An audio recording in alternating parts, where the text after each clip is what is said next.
How to update YouTube app. Hey guys, welcome back to our channel. So today in this video, we are going to discuss about updating the YouTube application on your Android and iOS devices. So now let's get started. First of all, you need to go ahead and open your Google Play Store on your device. Then tap on the search icon in the bottom. Search for YouTube application. Once you find it, tap on it.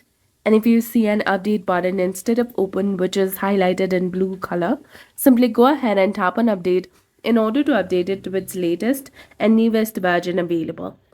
Another thing you can do is tap on the profile picture icon in the top right corner of your screen. Then tap on manage apps and devices.